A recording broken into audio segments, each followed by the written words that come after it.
Jay, my man, my polished professional. This guy is one of the most polished professionals you'll ever meet. Jay, tell us a little bit about yourself. I am Jay Fischetti. I am from Ellie McIntyre State, as she likes to tell everybody. I'm in Columbia, Maryland, which is right in between D.C. and Baltimore. I've been doing this full-time a little over 23 years. I've been with Keller Williams now like 13 or 14 years, and I've been a Glover U client February 2020, which we all know what that was about, so, which was the best thing I ever did.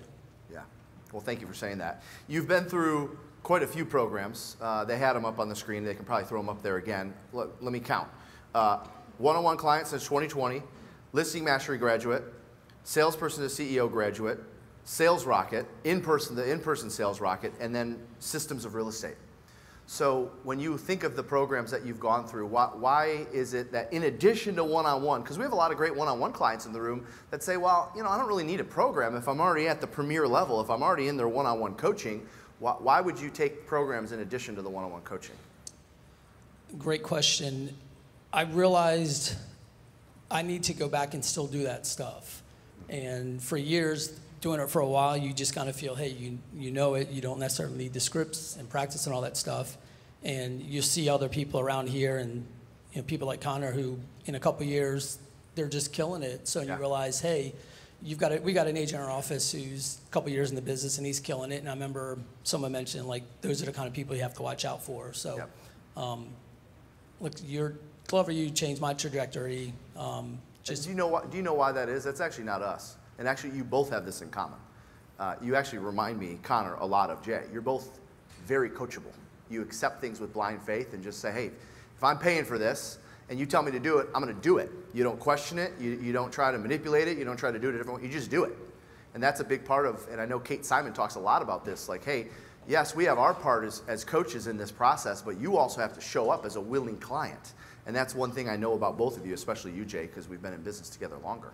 Well, I think the difference is, and I mean, I could teach a class on Kate because she is just awesome, is everyone in Glover U I've met, even the people here, they care. Like, it's a different feeling. It's a family feeling. And that's something I hadn't had in years, and it's got me re-excited.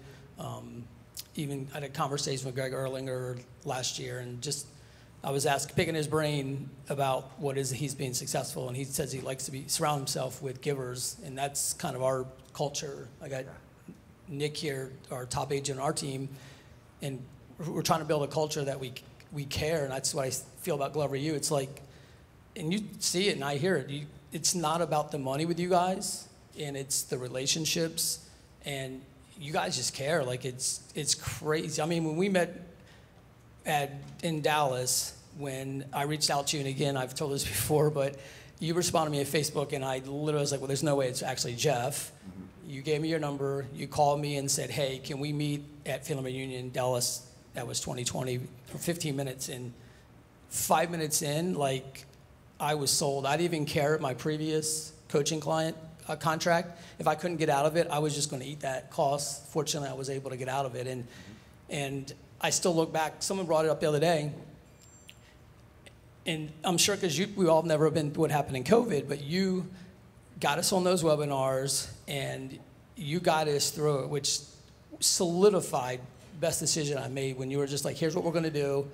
You guys are going to be productive, and in 2 or 3 months, people are going to be asking you what's going on. And sure enough, there was me, like another agent in our office. We're on a Zoom call like 2 to 3 months later, and they had us on there like, hey, what are you guys doing? What's going on? And I'm like, Jeff Glover, Glover U, Kate Simon, and I'm sure, again, you guys never been through it, but you had a plan and a vision, and damn if it didn't work. Yeah, well, first of all, thank you for that. But we're here to talk about you. That's nice of you. Jay, I appreciate all that. We're talking about you, my friend. So you're focusing how much I love that. One of the things you told me is you're focusing on skills more than ever right now. What does that mean?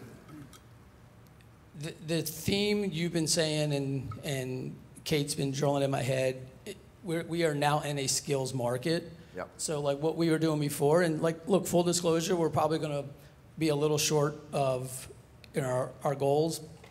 which I was surprised when I talked to you and you said you guys are still further ahead than most other people. And I realized, yeah, you talked about it. What we were doing before is not going to work. So, going back to the basics, that's one of the things we're teaching to our team is be more focused. It's not, again, it's always about the contact. It is the contact, but it's still making sure we got to call more people and dig deep enough to find that business, and even working with the buyers. Like, a lot of agents are complaining about the business down, this and that.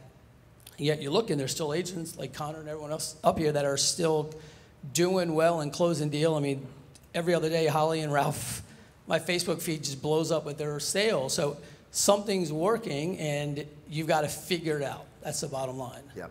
One of the things I know you've been really good at is your morning routine. Can you tell us a little bit about that? Yep. So this is a little embarrassing. I think it was a couple years ago, Nick and I were on a plane back from a Glover U event, and Nick and I committed. I was like, I've got to get into a strict morning routine, and you and Kate have preached it for a long time. And I just made the decision on the plane, like, I've got to just do it. Because my day used to be come in, do some lead gen, put out some fire, maybe have a settlement in the morning, whatever. And it was just like, I felt I worked 10 hours or 12 hours, and I could have done much less. And that 2 years ago, so I get in the office about 6:50. After I drop my nephew off at the bus stop, so I'm in around 6:50. And that first hour is returning emails, doing some follow-up stuff from the night before. 6:50 in the morning? In the morning. Okay, just making sure. Yeah, sorry. And then, like I said, that first hour is returning emails and things if I had to do CMA or something going on. But then 8 o'clock, it's on the lead gen, except Tuesdays, because that's my coaching call with Kate. So you do get a little bit of admin out of the way before 8 o'clock. I do. Which is fine, because a lot of agents actually struggle with, they get anxiety and it weighs on their mind, and they can't think clearly about their lead generation when they have things that they know are sitting in their inbox and they have to address. And so that is our recommendation. The challenge with that is it requires you getting started earlier. And we're struggling to get agents in 8:30, and now we're saying, all right, well, if you struggle with your operations side, getting your mind clear before you do your lead gen, you're now going to have to come in 30 to 60 minutes even earlier, and we're having trouble getting you in at 8 o'clock. Yeah, this past week before I came here, I was in 6:15 almost every morning, just trying to get stuff caught up. Yep. So after 8 o'clock rolls around, is, what does it look like from 8 to noon? So as you probably know, like, I'm huge on database. When I was first in the business, I was doing a ton of expireds, FSBOs, that kind of stuff, door knocking, cold calling, and now because I've got, I think it's 1,800 in my database. Definitely helped too, because I bought an agent who's on our team, but she's retired now. We merged her business, so it works out well. Because about every 3 months, I get through that database, making my calls and things like that. So I usually get off the phone around 11-ish, and we do have a bunch of Glover U people. I know Nick's one in our group, Steve Mueller and some other agents. We have a Facebook group, a little accountability group that Kate got me to start up a couple years ago. We've been able to keep it going. We've added some people, lost some people. Sure. So we just, post our numbers. And my goal every day is at least to do 10 contacts and 5 handwritten notes.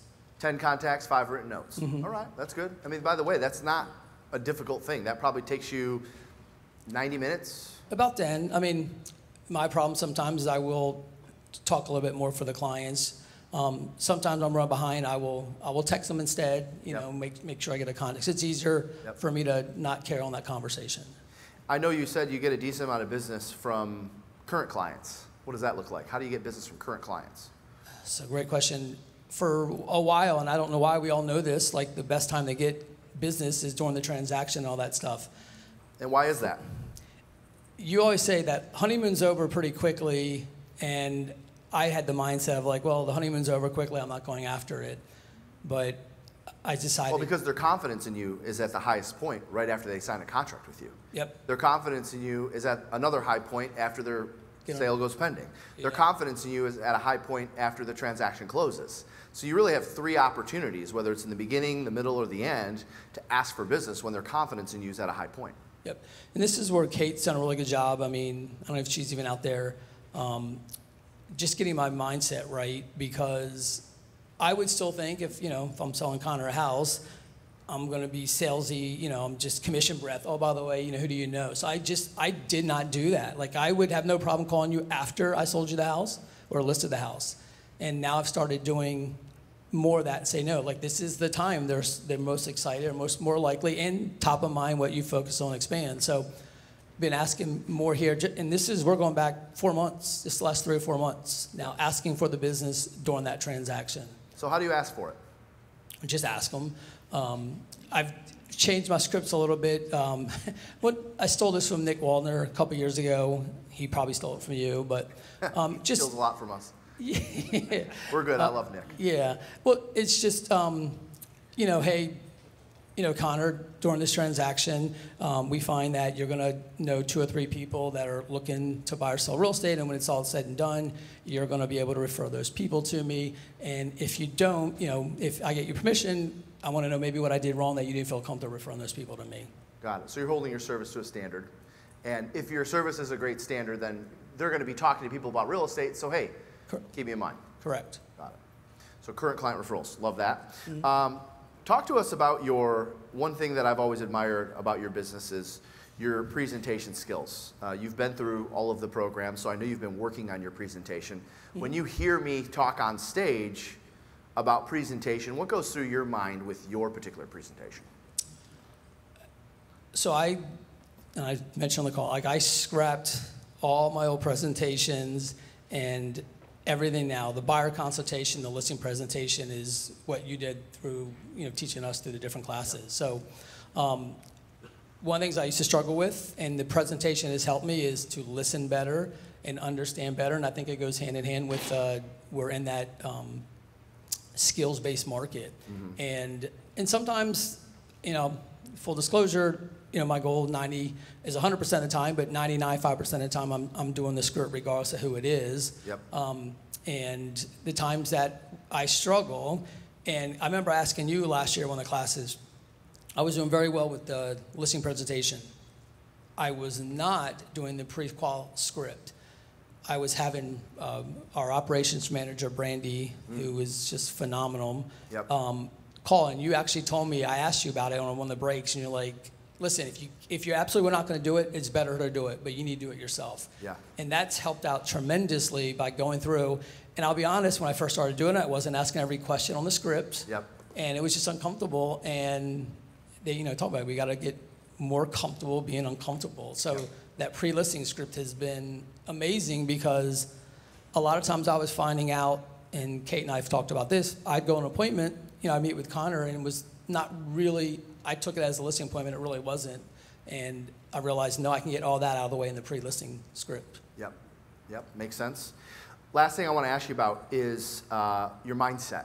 How do you work on your mindset? What goes through your mind? Yesterday we spent a ton of time on mindset. What were some of the thoughts that you had, or how do you exercise your mindset? How do you keep your mindset strong? Well, it's funny because that's something Kate just does a phenomenal job. Like, and some of our coaching clients, it's just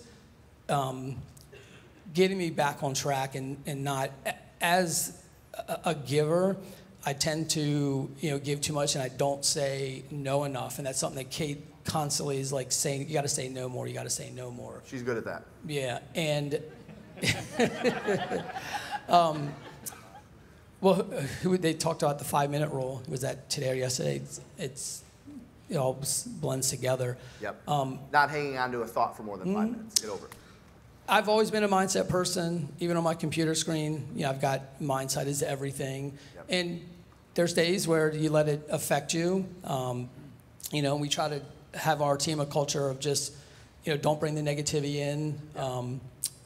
Now, and again, I had the little flip the switch on our door when we walk in. Just yep. As you go on an appointment, it's a choice. You got to just choose to do it. What does it mean to flip the switch for you when you're going on appointments or coming into the office? Great question. So, going on the appointment is just leaving everything behind. I used to bring my cell phone home with me was a distraction. It would be buzzing on my pocket and things like that, and just staying focused on there. letting them know like I'm present, that I'm here, Yep. and being attentive to what their needs are. And before I used to just be thinking, oh gosh, I gotta go meet Connor to show houses in a little bit. So I might rush through with you, and Yep. now I can't do that. And a lot of it is just being better prepared. You mentally flip the switch so that way you're 100% into the client. Yep. Love that. All right, Jay Fischetti. Thank you, Jay.